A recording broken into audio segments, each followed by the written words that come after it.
hojik lai reba India gi weba phibam dabudi India gi wena national gi landscape te yengwa matamda national landscape ta national gi weba political magi theater adu de yengwa matamda vote chor gadi chor gi pot tu yamna relevant oibadi koramba yai but tawum Manipur gi context la ka da sigi vote chor gadi chor gi sigi sloganeering sigi action jing aja Manipur gi real politics hojik lai reba ground reality da sigi je khoi gi kai hetare taiwan abadona thokpa adugumba Congress Party go na national gi tawrebe agenda jingda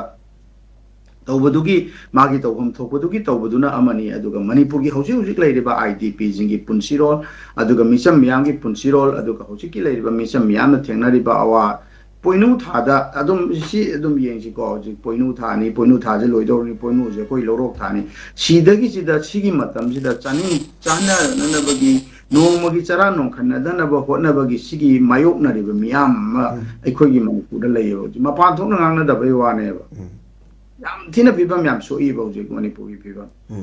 sigi lairiba ground reality the politics je tawba matamda Congress na tawge haiba taragadi Congress party na tawgadaba politics di sigi lairiba miyam gi da miyam na common people na kari phauri gi common people na kari pami gi haiba do adudai to politics tawgadamne adugi apambadu phangnanabagi adugi desire do poroknanabagi honaba matamda aikoi party na nakoi gi damakta lepi haibado adugi maikai do changadabane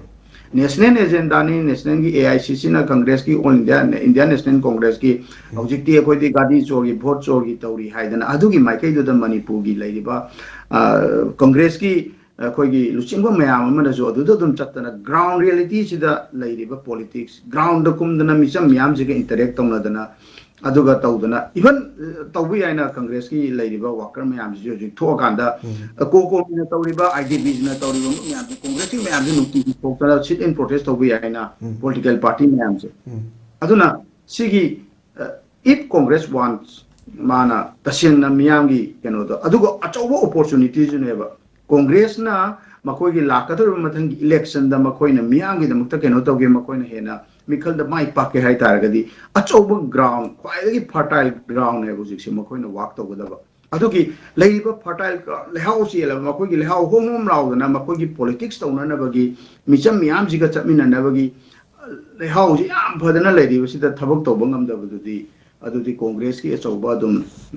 mangjabani haina ye dumai thamjage